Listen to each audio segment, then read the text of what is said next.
Amados, a paz de Cristo para todos. Espero realmente que todos vocês estejam na graça, na presença e no consolo de Deus, porque é somente a paz do Senhor para nos sustentar nesses dias, os quais estamos atravessando. Amados, para os alunos, porque embora eu esteja abrindo para todas as pessoas, que queiram assistir o vídeo, essa aula é uma aula teológica da ETAD, A ETAD é o curso de Teologia das Assembleias de Deus. É a Escola Teológica das Assembleias de Deus. Então, para aquelas pessoas que não possuem, ainda não estão fazendo o curso, e por isso não possuem o livro, o texto, que no caso é esse aqui, que nós estamos trabalhando, Esse mês agora é esse aqui. Todos os meses nós temos um assunto. É um livro de 150 páginas, Todos os livros são assim.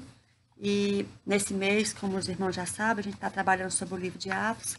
Então, para aqueles irmãos que também, aqueles amigos que também são alunos, os amados podem abrir o seu livro, os seus livros, na página 75, porque hoje nós vamos falar sobre a lição 6. E a lição 6, ela tem o seguinte título, A Fundação da Igreja Gentílica. Mas nós estamos sabemos que a igreja, enquanto corpo místico de Cristo, ela é uma só. Porém, a maneira, o processo como se deu a instituição da igreja na terra, a igreja ela foi instituída por Jesus Cristo, lá em Mateus 16, versículo 18, a igreja é ali instituída. No dia de Pentecostes, a igreja, vamos dizer assim, a igreja nasce no sentido de que ela ali naquele evento ali, de fato, ela vai ser manifesta, a igreja vai ser manifesta ali naquele evento, do dia de Pentecostes. Lembrando, amados, que quando a igreja começa, ali no dia de Pentecostes, era uma igreja, assim, só de judeus, Depois, os irmãos viram na lição anterior que, vamos dizer assim, dia de Pentecostes, ali estavam os judeus puro sangue, vamos dizer assim. Já com o decorrer do tempo ali, a gente vai ver que os judeus que moravam naquelas regiões ali da Grécia, chamados os judeus helenistas, começaram também, entraram na igreja. Dentre esses judeus, esses judeus helenistas, vão ser separados 7, foram os 7 primeiros diáconos da igreja. Nós vimos ali o episódio com Estevão, a perseguição ali em relação, por exemplo, aos fariseus, do qual Saulo capitaneava essa perseguição contra aqueles judeus helenistas. Se num primeiro momento, amados, a igreja composta de judeus, só de judeus, puro sangue, vamos chamar assim, puro sangue, sofreu ali perseguição daquele grupo do judaísmo que se chamava saduceus, que era o grupo que não acreditava em ressurreição. Então, num primeiro momento, a igreja vai sofrer perseguição desse grupo, dos saduceus. E a igreja, qual igreja que estava sendo perseguida? A igreja eminentemente judaica, só de judeus. Num segundo momento, que quando vai entrar esses gregos na igreja, os judeus que eram judeus, porém os judeus que viviam, tinham nascido nas regiões ali pertencentes à Grécia, esses judeus chamados helenistas, a segunda onda de perseguição contra a igreja vai vir sobre esses judeus helenistas. Tanto é que a Bíblia diz lá que quando Saulo começa aquela perseguição tremenda, Saulo, no primeiro momento, não vai mexer com os apóstolos. Por quê? Porque os apóstolos, amados, como eu falei, continuaram assim, observando as práticas judaicas. Então, não houve assim um rompimento com as práticas judaicas. Então, os fariseus, eles perseguiam qualquer um que não andasse segundo ali aqueles costumes de Moisés. E como esses judeus helenistas são os primeiros que vão romper com essa tradição judaica, então essa segunda onda de perseguição, a onda ali dos fariseus, repito, do qual eles eram capitaneados por Saulo, então esses judeus helenistas vão ser assim, barbaramente perseguidos. Essa foi a segunda onda de perseguição, contra a igreja. Amados, aí o que acontece? Após essa segunda onda de perseguição contra a igreja, contra esses judeus helenistas, os judeus helenistas vão se espalhar né, por todas aquelas regiões ali, e aonde chegavam ali, pregavam o evangelho, e começou a se formar igrejas, né, comunidades ali cristãs, por onde eles chegavam. E hoje nós vamos falar como é que esse grupo de apóstolos, apóstolos que estavam ali em Jerusalém, aqueles apóstolos que, de uma certa forma, amado, não tinham conseguido romper ainda com as amarras do judaísmo, como é que vai acontecer agora para que esses apóstolos, né, eles compreendam que a salvação não era só para os judeus, era para todos, né? Para esses apóstolos, que eram ali todos judeus puro sangue, né?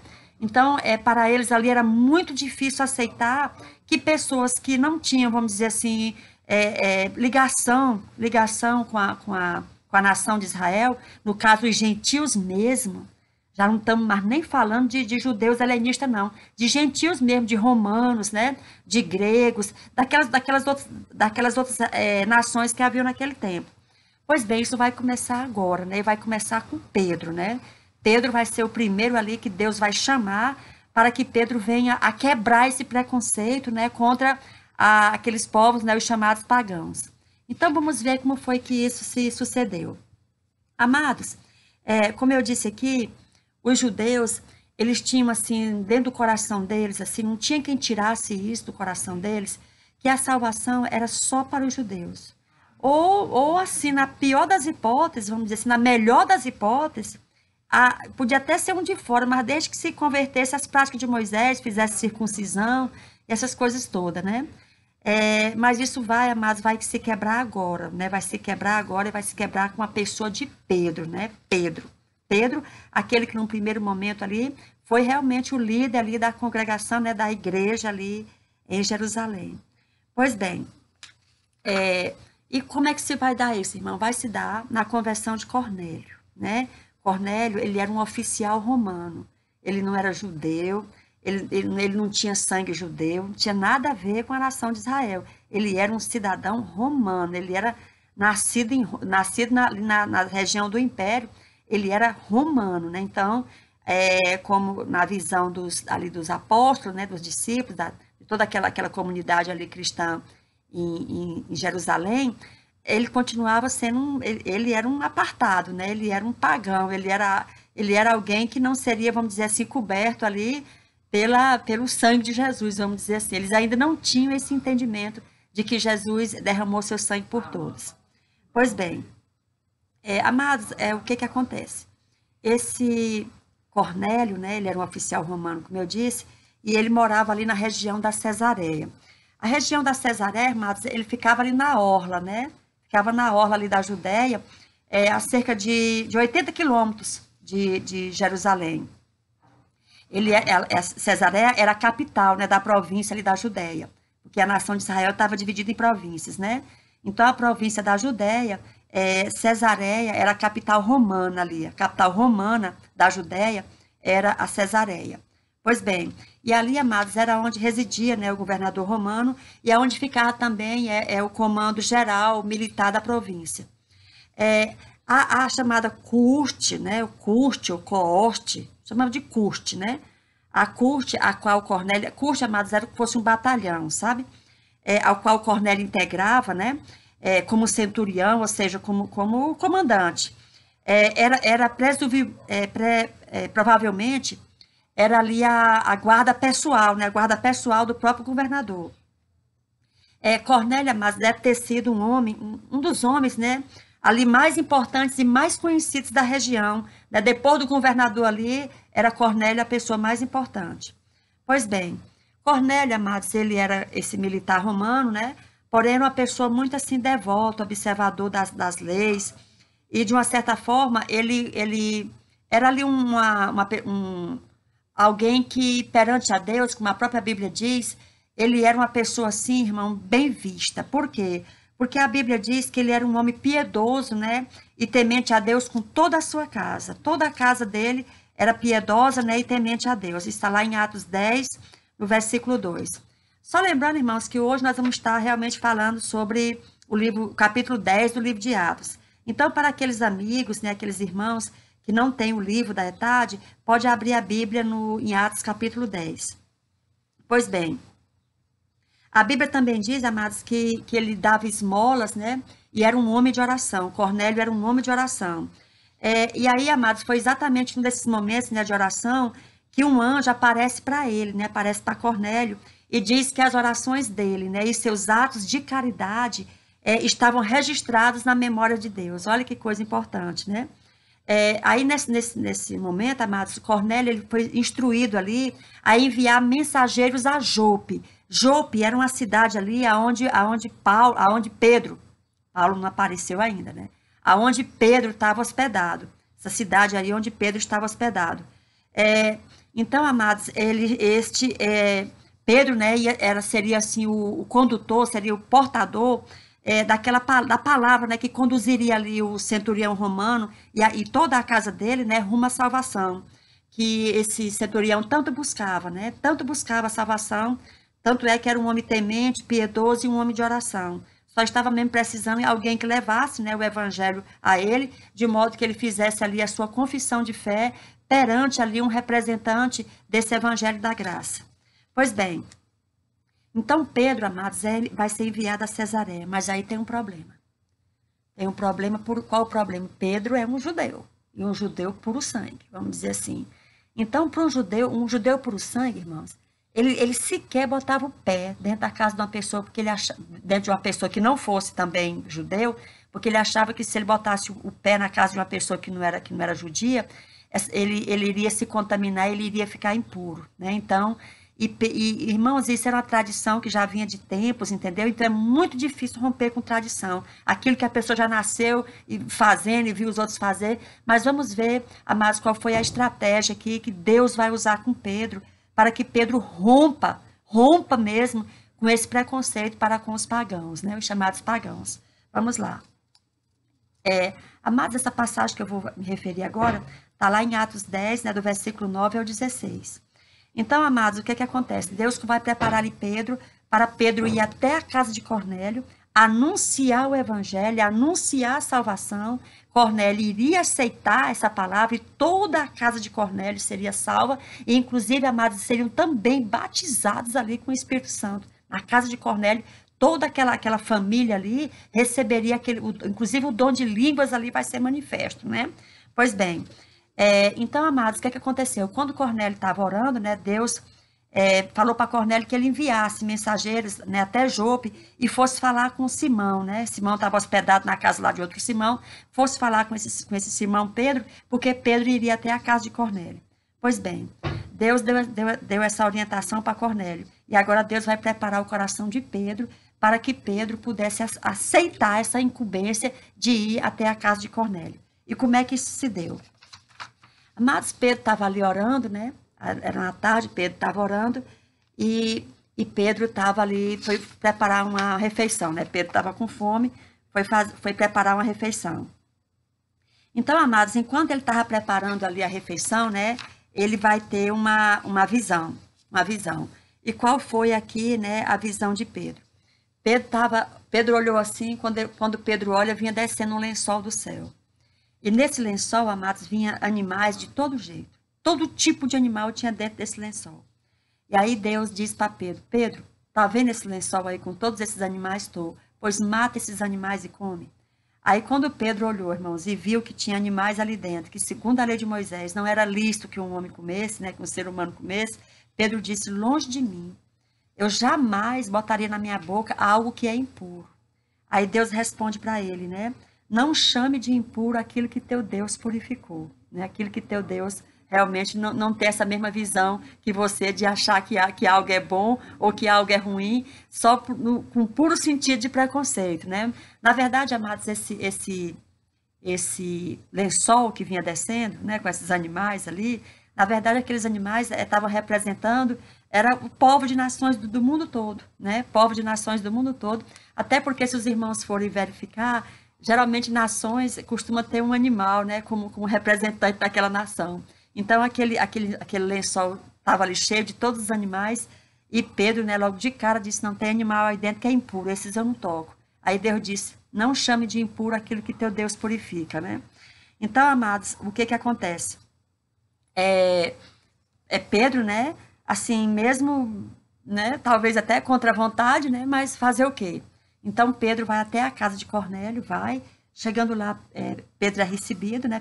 Pedro entra ali na casa de Cornélio. Pedro ali, amados, vai entender, né? Que chegou realmente a hora ali dos pagãos ou gentios, né? Entrarem na igreja. Os irmãos vão ver isso lá em Atos 10, do versículo 17 ao 20. Pedro vai também compreender, amados, que mediante a obra de Cristo, chegar o momento de não mais haver distinção entre judeus e não judeus. Isso está lá em Atos 10, versículo 8. E também Pedro vai compreender, amados, que era da vontade de Deus que judeus crentes, né, que judeus crentes entrassem no lar de gentios ou dos chamados pagãos, né, para com eles terem plena comunhão. Não tinha que ter mais diferenciação, né, participando inclusive das refeições em comum. Até das refeições em comum ali, das refeições, eles teriam que ter tudo em comum. Então, se, por exemplo, chegasse na casa ali de um pagão ou de um gentio e ele estivesse comendo porco, né, que comesse. Não haveria mais proibição, né? Está lá em Atos 10, versículo 17, e também em Atos 11, no versículo 2 e no versículo 3. Eu digo porco assim, irmãos, porque para aqueles amigos que estão nos acompanhando, que não, assim, não são familiarizados assim, com o texto bíblico, aos judeus não era lícito, entre outros animais, né, comer porco. Pois bem, amados, lá em relação ainda a esse assunto, né, de não haver mais diferenciação entre judeus e não judeus, aliás, todos os povos foram feitos um só em Cristo Jesus. Os irmãos podem ver isso também lá em Efésios, né, na carta de Paulo aos Efésios, no capítulo 2, do versículo 13 ao 16. Então, amados, agora vamos já para a nossa resolução aqui de exercício, né? Na página 79, os alunos que estão com o livro texto já podem abrir, né, seus livros aqui, que a gente vai resolver esses exercícios que estão aqui. A 601, a questão 601, amado, diz assim: Cornélio foi um judeu valente e disposto a perseguir os cristãos, e Pedro foi ao seu encontro em Cesareia para repreendê-lo. Não, amados, muito pelo contrário. Ele era, sim, simpatizante, né? Simpatizante ali do judaísmo, certamente, né? Porque a Bíblia diz que ele era temente, que ele era temente a Deus, né? Que ele era um homem de oração. Então, em relação a todo aquele contexto que ele estava ali, só podia ser alguém que tinha simpatia, sim, pelo judaísmo, né? Amados, a 602 diz assim: Cornélio deve ter sido um dos homens mais importantes da região de Cesareia, depois do governador. Está correta essa questão. A 603 diz assim: Cornélio estava nos planos de Deus como o primeiro homem gentil a se tornar cristão. Correta, a resposta é essa mesmo. Deus preparou Pedro através de uma visão para ir ao encontro de Cornélio, a fim de que ele e todos os que estivessem presentes ao encontro fossem salvos. Correta, a questão está correta. A 605 diz assim: atrelados ao antigo concerto, os judeus se recusaram terminantemente a se associarem aos gentios não circuncidados. Correta, 605 está correto. Porque era assim, irmãos, por um judeu aceitar uma pessoa que não tinha nascido ali em Israel, não era filho de uma mãe judia, aceitar no arraial com eles, essa pessoa tinha que se circuncidar, melhor dizendo, teria que se circuncidar. E mesmo assim, irmão, ainda não era assim, aceita assim como um judeu puro sangue, não. Eles eram muito assim, vamos dizer assim, exigentes em relação ao gentílico, né, deles. Pois bem, o texto 2, amados, fala assim: o Espírito Santo sobre os gentios. Amados, foi aquilo que eu já adiantei. Quando ele chega na casa de Cornélio, e ali Cornélio recebe aquela palavra de salvação, a Bíblia diz que o Espírito Santo, tal qual no dia de Pentecostes, desceu ali, né? Em cima de Cornélio, em cima da família de Cornélio, inclusive com o falar de novas línguas. Então, ali aquele Pedro, né? E aquelas pessoas que estavam ali reunidas compreenderam que, de fato, Deus não fazia acepção de pessoas, porque do mesmo jeito que tinha acontecido lá no cenáculo, né, na casa de João Marco ali, em Jerusalém, tinha acontecido ali em Cesareia, na casa de um pagão, né, no caso ali, na casa de Cornélio. Amados, em relação a isso, os irmãos podem ler também, né, lá em Atos 2, capítulo 2, o versículo 38 e o versículo 39. A profecia de Pedro, né? Vamos aqui, amados, O livro aqui, né, relata o seguinte: o que Pedro dissera naquela oportunidade era simplesmente admirável e prático. Era uma profecia que ratificava a profecia de Joel, segundo a qual o Senhor haveria de derramar do seu espírito por sobre toda a carne, como vimos na lição 3, né? Os irmãos, depois os irmãos que não vinham acompanhando e tiverem curiosidade, pode acessar a lição 3, que a gente vai falar muito sobre esse assunto, né? Que eu acabei de mencionar. Olha, não muitos dias depois, esta profecia se cumpria na vida dos samaritanos, eu já mencionei na lição anterior, né? Quando Filipe leva ali o evangelho aos samaritanos, o Espírito Santo também vai descer sobre os samaritanos, que foram alcançados pelo evangelho através do ministério do evangelista Filipe, né? Como eu acabei de mencionar. Pela imposição de mãos dos apóstolos, Pedro e João, os apóstolos Pedro e João, né, no caso ali, quando Filipe, amados, leva o evangelho aos samaritanos, os samaritanos ali se convertem, né? Há aquela notícia ali de uma conversão em massa que estava havendo em Samaria. Pedro e João vão lá para verificar. Quando chega lá, esses dois apóstolos impõem as mãos sobre os samaritanos e os samaritanos também vão receber o Espírito Santo. Então, quando eles foram agora na casa de Cornélio, já tinha havido esse episódio lá com os samaritanos. Poucos anos depois, o Espírito Santo foi mais uma vez derramado, já está se referindo aqui à casa de Cornélio, né? Foi mais uma vez derramado efusivamente agora sobre os gentios que, em expectativa, ouviam as palavras do apóstolo Pedro na casa do centurião Cornélio, em Cesareia. Eu estou aqui só mencionando, amados, o que o texto do livro diz, mas já mencionei isso há pouco tempo. Em relação a isso, amados, isso está lá em Atos capítulo 10, do versículo 44 ao versículo 46. Amados, o resultado do sermão de Pedro, né, ele vai mais uma vez começar um sermão na casa de Cornélio, mas a Bíblia diz que ele mal começou a falar, amados, que a salvação era para todos aqueles que recebessem a salvação, todos aqueles que nele crescem, né, que crescem em Jesus, receberiam a remissão dos pecados. Então, amados, nesse momento assim, os corações daquelas pessoas ali foram purificados, né, pela fé e foram então batizados, né, com o Espírito Santo, cujo derramamento marcou o nascimento da igreja entre os gentios. Então, a casa de Cornélio vai marcar o nascimento da igreja entre os gentios. Foi na casa de Cornélio. Ali, amados, todo mundo que estava ali ficou muito admirado. E aí, amados, fica provado assim, cabalmente, que Deus não faz exceção de pessoas e que a salvação em Cristo Jesus é para todo aquele que crê em Jesus. Não importa a nacionalidade, não importa a cor, não importa o status social, não importa, amados. Simplesmente a única exigência, o único requisito é crer em Jesus, o Filho de Deus. Aquele que crê em Jesus, o Filho de Deus, esse será salvo. Tá lá, amados, na página 81, vamos já para os nossos exercícios, né? A 606 diz assim: os samaritanos que foram cheios do Espírito Santo, sob a imposição das mãos de Pedro e João, haviam conhecido Jesus através do ministério de Felipe, né? Felipe era um daqueles diáconos que levou o evangelho até Samaria após começar uma perseguição contra eles ali em Jerusalém, encabeçada ali por Saulo. Os irmãos recordam, né? A 607. Houve uma segunda manifestação do Espírito Santo, aconteceu após Pedro evangelizar Cornélio e os que se achavam em sua casa, na cidade de Cesareia. A casa de Cornélio ficava na Cesareia.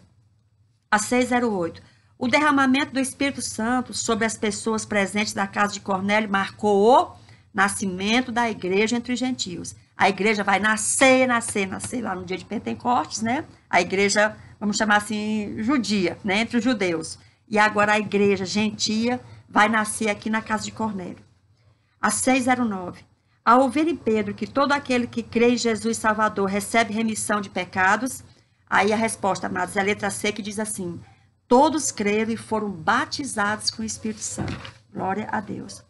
Amados, os discípulos em Antioquia. Vamos agora para outra igreja gentia, né, em Antioquia. Está lá em Atos 11, do versículo 19 ao versículo 30.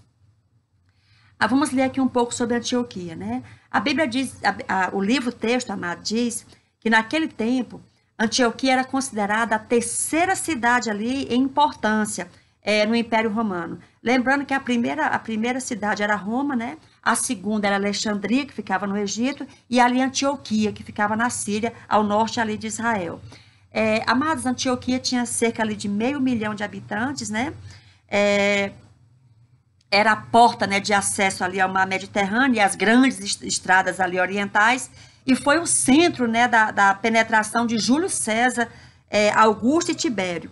Ou seja, era uma cidade, amados, muito bem marcada ali na importância da história romana ali, porque, inclusive, ali em relação, né, às idas, às andadas, vamos dizer assim, de imperadores. Pois bem, ela era também chamada, amado, de Antioquia a Bela, né, porque era uma cidade assim, muito efusiva, uma cidade muito bonita, era chamada também de a Rainha do Oriente, e essa cidade era embelezada, né, com todo tipo assim, de riqueza romana ali, ela realmente era embelezada com a riqueza romana, mas também, amados, por outro lado, né, era uma cidade assim, cujo comportamento, comportamento moral das pessoas era só, o livro texto aqui diz que era uma das cidades mais sórdidas e depravadas ali do mundo. Por quê, amados? Porque ali havia um culto, né, a Astarote. As mulheres cultuavam essa deusa, uma deusa muito imoral, sabe, uma deusa que promovia sexo, orgias ali como uma forma de culto, né? E em Antioquia isso era muito presente. Amados, uma hora, porque às vezes a gente sai um pouquinho aqui e o vídeo fica muito longo. Uma hora eu vou explicar para vocês por que que havia essas prostitutas cultuais, né? O que levou essas mulheres e por que esses homens, né, terem sexo com essas mulheres era uma espécie de culto ou uma espécie de sacrifício à deusa. Eles iam lá, tinha culto com tinha relação com essas mulheres que estavam lá e era considerado um sacrifício para essa deusa. Um homem ter relação com a mulher e vice-versa, uma mulher ter relação com um homem naquele tempo era considerado algo assim penoso a ponto de ser considerado um sacrifício. Um sacrifício. Outro dia, mas num outro contexto, eu explico para os irmãos o porquê que se dava isso. Mas continuando aqui, para a gente não sair do assunto aqui do livro. Pois bem, então, amados, o que acontecia? A igreja estava ali crescendo, e a igreja ali em Antioquia, a comunidade cristã em Antioquia começou a crescer muito ali, muito mesmo, né?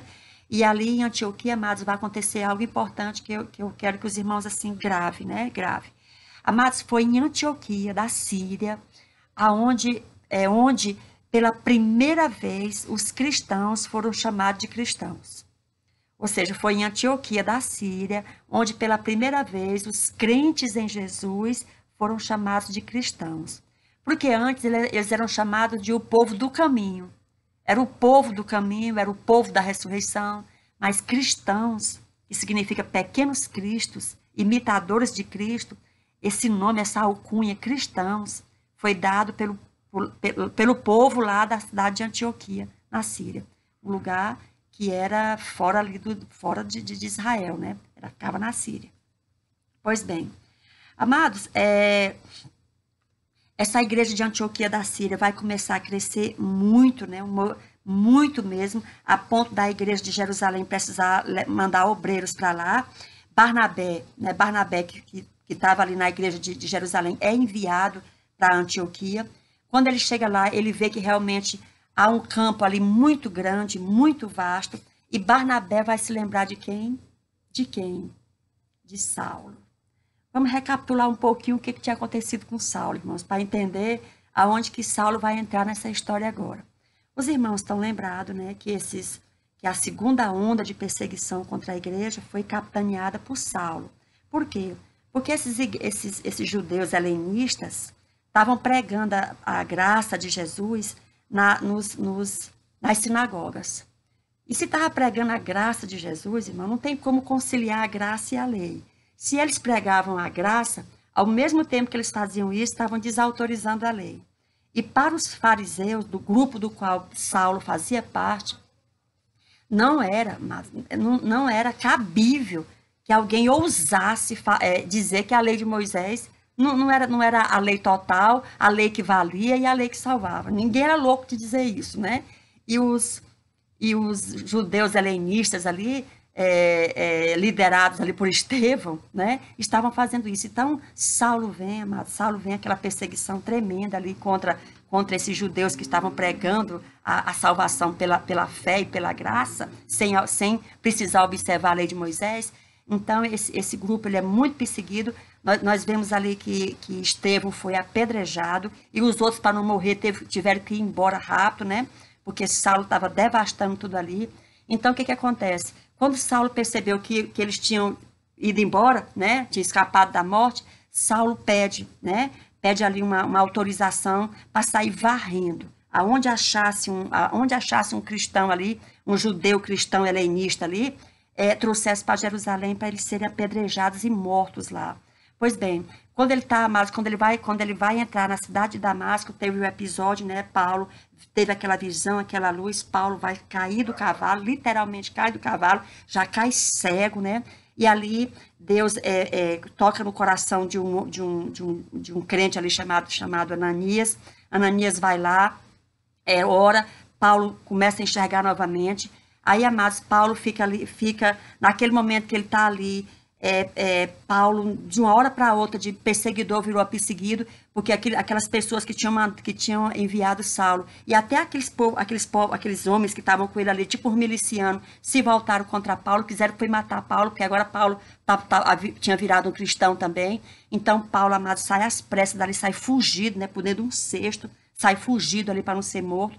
E aí, Paulo, amados, ele sai dali, ele vai para um deserto, ele fica lá um tempo no deserto.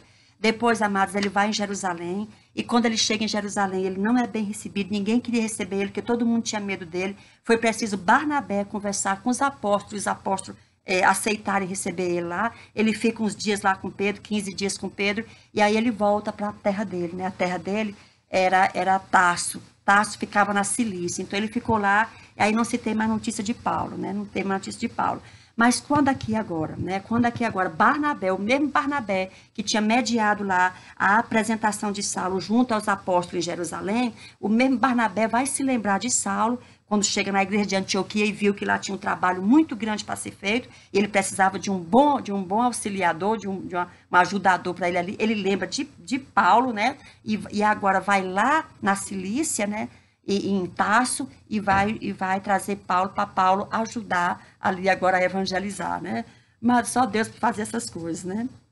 Então, amados, lembrando, irmãos, que lá nessa igreja de Antioquia, né, era uma igreja rica em dons, inclusive tinha um profeta ali, a Bíblia menciona esse Ágabo, né? Ágabo vai profetizar a questão de uma fome que viria, e essa fome, amados, ela foi registrada, né? Que aconteceu ali de fato. Historiadores como Flávio Joséfo, Suetônio, mencionam esse período de escassez ali naquela região. Então, amados, o que acontece? O evangelho entre os gentios, ele vai crescer assim, de uma maneira assim, muito rápida, né? A igreja vamos dizer assim, vai virar como se fosse assim, amados, uma bala, né? Uma bala de canhão mesmo assim. Ela vai ser muito, o movimento vai ser muito, muito grande e muito, muito poderoso ali fora do arraial de Jerusalém, né? O arraial ali dos israelitas. Pois bem, amados, vamos já para o nosso exercício, né? Na página 83, eu estou aqui olhando o tempo para não ficar muito longo, porque ninguém gosta de vídeo longo, irmão, também. Vamos lá, página 83. A 6010 diz assim: quando se deu o início da igreja cristã em Antioquia, ela era considerada sua terceira cidade em importância. Quem era considerada, irmãos? Essa cidade de Antioquia, ela era a terceira cidade em relação ao quê? Em relação ao Império Romano, tá? Então, a resposta é a letra B. A 6.11. Foi na cidade de Antioquia que os primeiros discípulos foram pela primeira vez assim chamados. Chamados de quê? Né? Chamados de cristãos, a letra D. A 6.12. Foi em Antioquia que os helenistas puseram-se a pregar Jesus para eles. A 6.12, amado, a resposta aqui é os gentios gregos, né? Olha aqui. Foi em Antioquia que os helenistas puseram-se a pregar Jesus para eles. Quem eram os helenistas? Vamos, sempre que a gente falar helenista, lembre daqueles 7 começou com os 7 diáconos lá, o qual Estevão e Felipe eram um dos principais. Depois, amado, recapitulando, depois que Estevão é morto, esses helenistas vão fugir, e aonde eles chegam, eles vão pregar o evangelho, e o evangelho vai crescer, a tal ponto ali naquelas regiões, que vai chamar a atenção de Saulo, para Saulo ir perseguir e tentar matá-los lá, ok? A 6.13. Barnabé saiu de Jerusalém a fim de averiguar a inovação que estava acontecendo nessa localidade. Em qual localidade? Em Antioquia. Mas essa igreja começou a crescer tanto que chamou a atenção dos apóstolos lá em Jerusalém. E Barnabé é enviado, né, pelos apóstolos para verificar o que estava acontecendo lá. Quando ele chega lá, ele vê que de fato é uma comunidade cristã, que a conversão ali era genuína, que o poder de Deus estava operando ali, e ele viu que havia muito espaço ali, muito campo para evangelizar, e ele vai buscar Paulo lá na cidade de Tarso. Paulo estava lá. Não sabemos o que Paulo, amados, fez depois que voltou de Jerusalém, que viu que assim que não foi muito bem recebido lá. A gente não sabe o que Saulo estava fazendo, mas naquele tempo. Mas vamos saber o que Paulo muito bem fez depois para crescer o evangelho de Jesus Cristo. Amados, a 6.14. A igreja em Antioquia enviou uma oferta através de Barnabé e Saulo à igreja mãe. Só lembrando aqui, amados, quando teve essa fome no mundo todo, né, naquela região toda, muita fome, a igreja de Jerusalém estava, assim, vamos dizer, muito empobrecida. Não sei se os irmãos vão lembrar, mas para trás os crentes ali tinham vendido suas propriedades, dividiu entre eles, então não tinha, vamos dizer assim, mais de onde tirar. Então foi necessário que as outras igrejas, vamos chamar assim, as igrejas filhas, né, juntassem recursos e mandassem ali para acudir os crentes de Jerusalém. E Antioquia era uma dessas que ajudou. Amados, vamos agora para outra onda aqui de perseguição, né? Outra onda de perseguição. Agora, amados, vamos aqui a perseguição aqui por Herodes, e no qual aqui Pedro, né, e Tiago vão ser perseguidos lá em Jerusalém, porque a perseguição aos gentios, amados, não estava mais havendo, porque Saulo tinha se convertido, né? E era Saulo que andava perseguindo os gregos por ali, aonde tinha uma igreja ali naquela região, ele trazia para Jerusalém para matar os crentes, né? Então, Paulo estava convertido, Jerusalém estava todo mundo tranquilo lá, mas não ia ficar tranquilo por muito tempo, não. Porque olha o que vai acontecer agora, né? Isso está lá em Atos, né, capítulo 12. Então, vamos lá, amados. A perseguição agora, irmãos, ali em Jerusalém, ela vai começar ali por uma autoridade, né? Uma autoridade ali dos próprios judeus, né? Embora esse sujeito aqui não fosse judeu, mas era um rei ali, né? Que foi colocado para governá-los ali, governar os judeus. A perseguição, amados, vai ser aqui ordenada aqui por Herodes, né? Por Herodes Agripa I. Amados, vamos aqui logo fazer para não ficar assim muito, porque tem uns nomes na Bíblia que causam assim um bocado de confusão, né? Principalmente o nome de Herodes. Tem tantos Herodes que se a gente não tiver cuidado, a gente pensa que algo que aconteceu com Herodes, foi com outro, né? Porque várias pessoas tinham o nome ali de Herodes. É igual também o nome Assuero. Tem mais de um nome assim, porque não era bem um nome, eram títulos, né, que tinha ali. Mas Xerxes, né? Então, vamos agora para Herodes aqui. Amados, vamos falar do primeiro Herodes, que é o mais conhecido, né? O primeiro Herodes, chamado Herodes o Grande, foi aquele do tempo da matança das criancinhas, quando Jesus nasceu, né? Herodes o Grande. Aí Herodes, amados, vai morrer, né? Mas antes de Herodes morrer, ele foi casado com uma mulher chamada Mariana, né? Essa Mariana, ela era descendente daqueles macabeus lá da Guerra da Independência, para trás, os Judas Macabeus, Simão Macabeus, ela era descendente desse povo, né? Então, Herodes o Grande, esse que matou as crianças, se casou com essa Mariana. Junto com essa Mariana, ele teve um filho chamado Aristóbulo. E esse Aristóbulo, né, teve outro filho chamado Herodes Agripa I, que é esse agora que eu vou mencionar, que eu vou falar dele. Herodes Agripa I era neto de Herodes o Grande, aquele que matou as criancinhas, por bem. Amados, esse Herodes Agripa I, ele foi educado, né, ali em Roma, possivelmente ali junto com o filho do próprio imperador Tibério, né? O imperador Tibério, amados, era o imperador romano da época da crucificação de Jesus. esse imperador ele tinha um filho, né, chamado Druso, e esse Herodes Agripa estudou na mesma escola que esse Druso estudou. Aí depois, amados, com a morte, né, de Tibério, as coisas ali não ficaram muito boas para os Herodes, aí eles tiveram que trazer esse menino de volta para terminar os estudos ali em Jerusalém mesmo, né?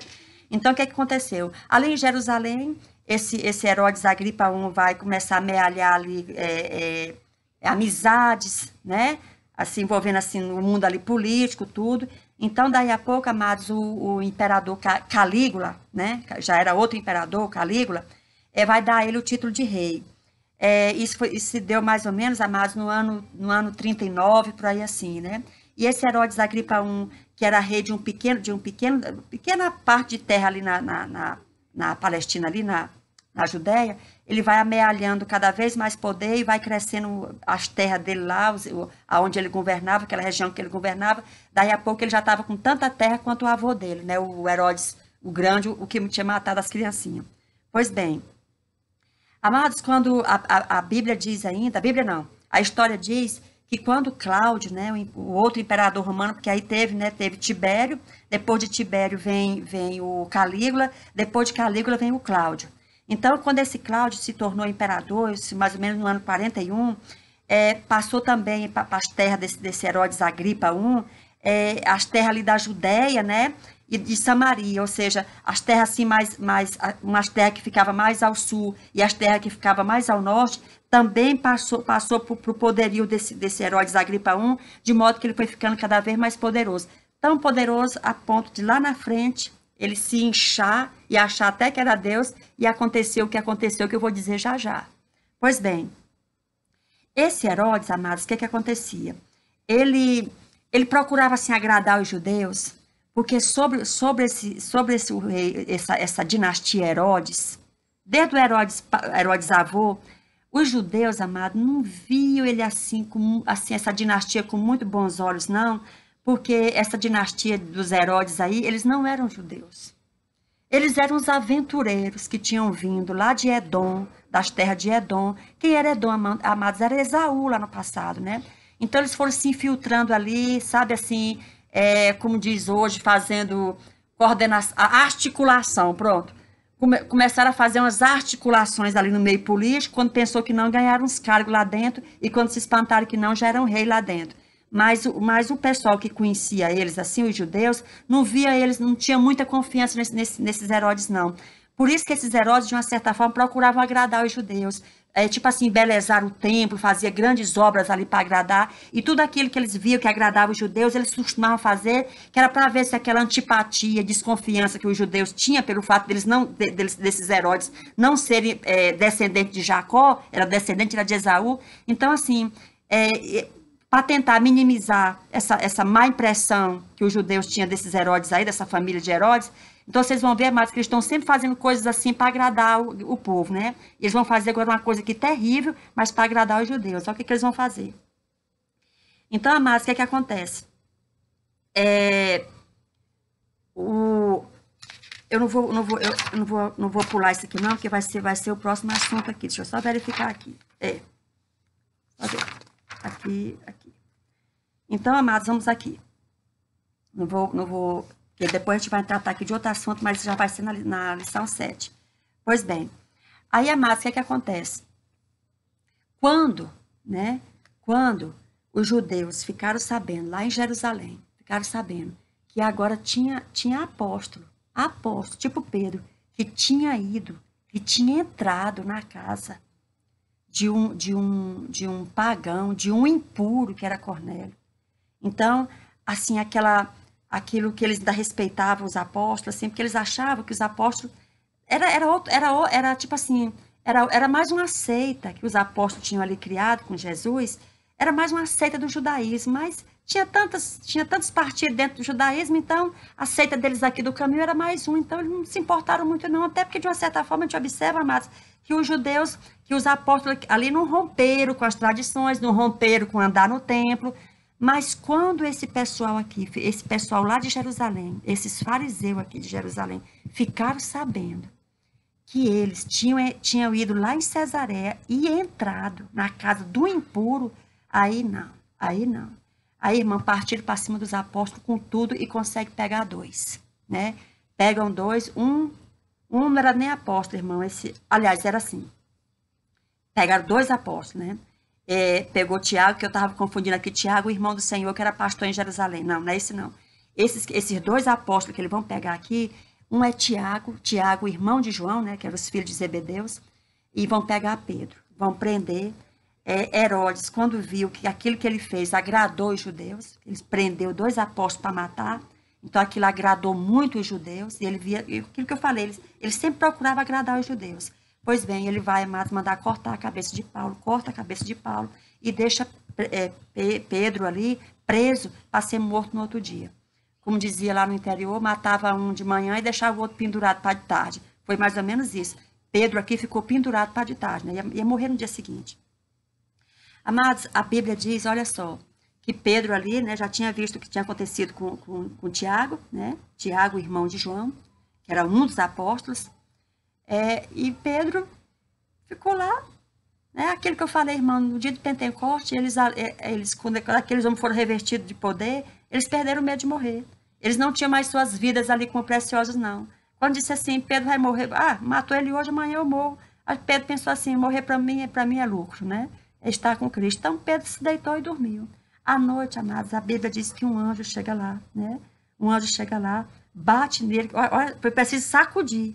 Pedro dormia tão profundamente ali, que o anjo ali teve que tocar nele para ele se levantar, né? Saíram dali, vão para a casa de João Marco. Lembrando, amados, que a casa de João Marco ali, a casa de Maria, né? A mãe de João Marco, tinha virado uma espécie de bunker ali dos apóstolos, né? Do movimento ali, dos cristãos em Jerusalém.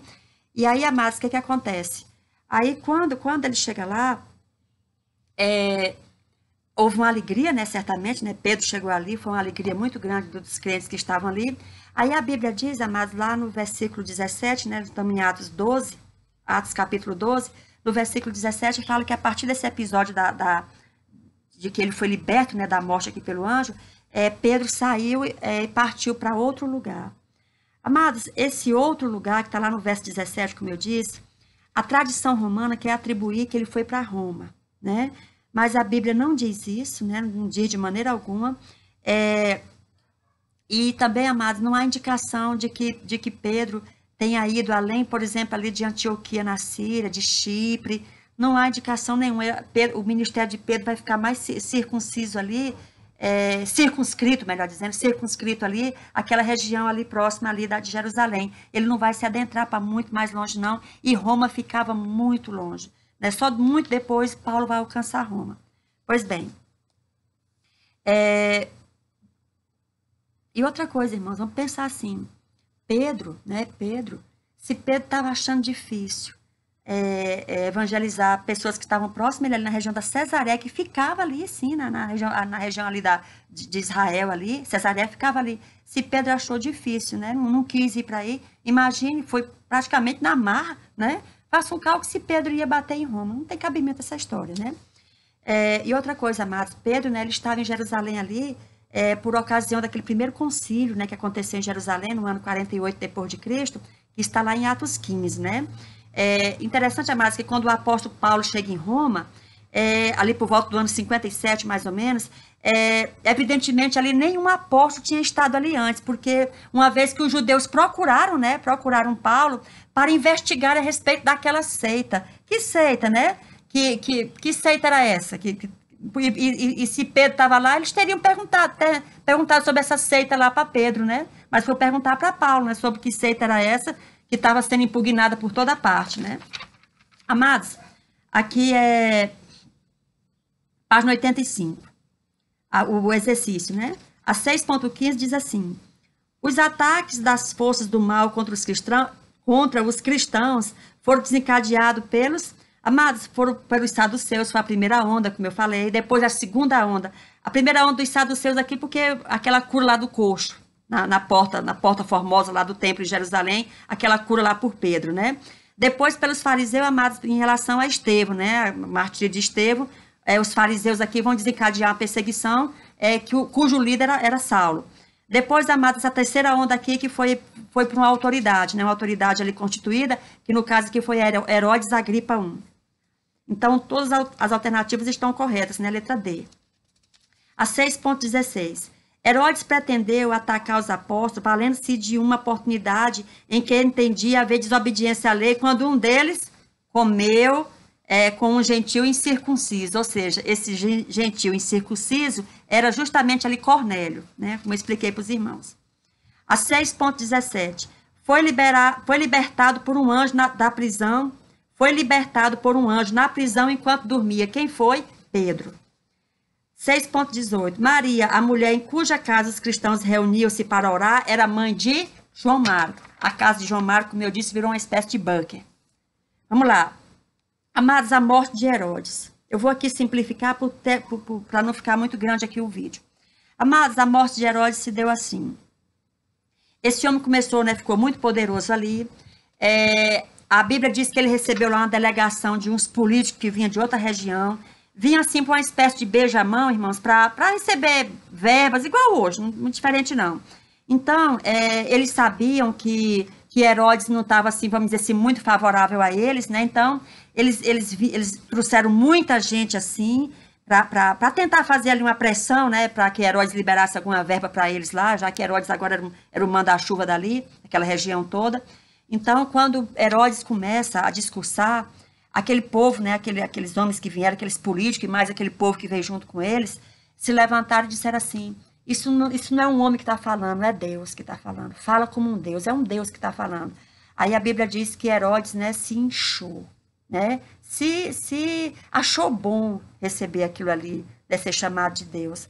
Amados, a Bíblia diz que Herodes foi acometido de uma doença terrível e que ele morreu, terminou seu dia comido de bicho. Inclusive, o historiador Flávio José testemunha esse ocorrido e menciona em detalhes, né, o que aconteceu com Herodes ali por ocasião da morte dele. Amados, essa história da pessoa receber, vamos dizer assim, louvor, que só a Deus cabe. Irmão, é loucura alguém cair num negócio desse. E isso me faz lembrar, sabe quem? O Elvis Presley.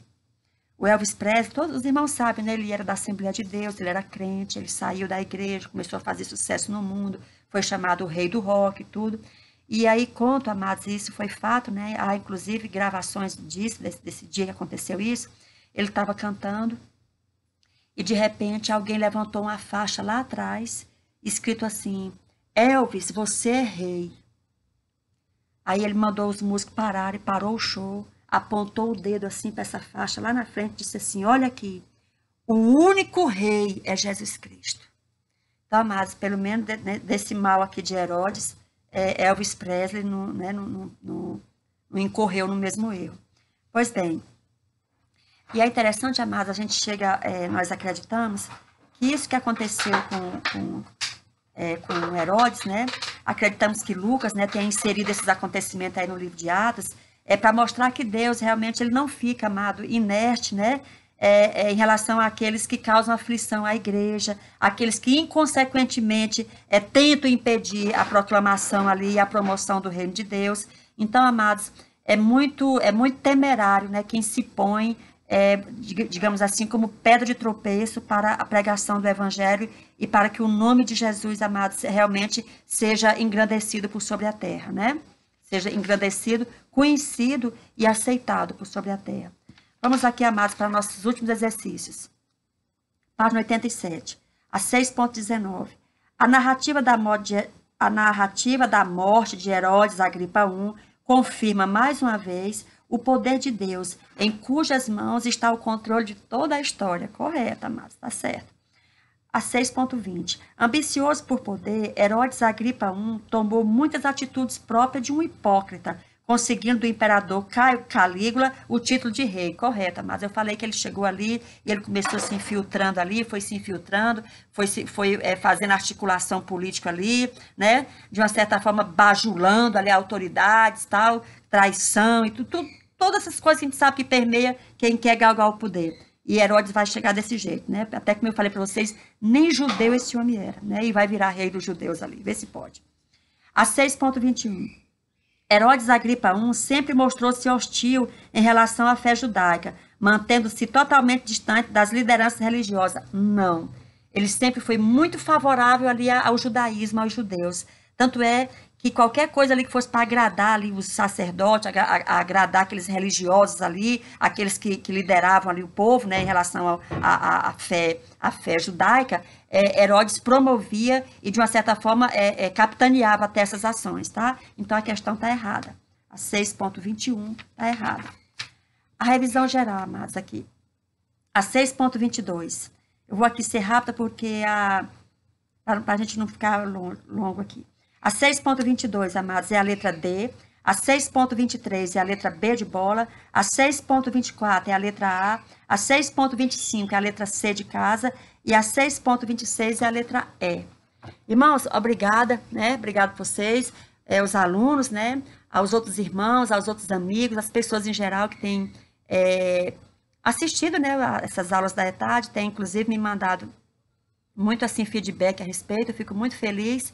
E se os irmãos de alguma maneira quiserem, né, morar aqui em Brasília e quiserem fazer principalmente aqui na região do Gama, e quiserem fazer o curso, né, teológico da ETAD, os irmãos podem procurar o nosso núcleo, né, aqui na Assembleia de Deus, junto ali com o pastor Manuel Vieira, e são 32 livros, amados, e é um curso muito abrangente, e ao término realmente desses 32 livros, o aluno ali terá uma visão assim panorâmica de toda a Bíblia. Amém, meus amados? Que Deus abençoe, que Deus vos guarde, em nome de Jesus, fique com Deus.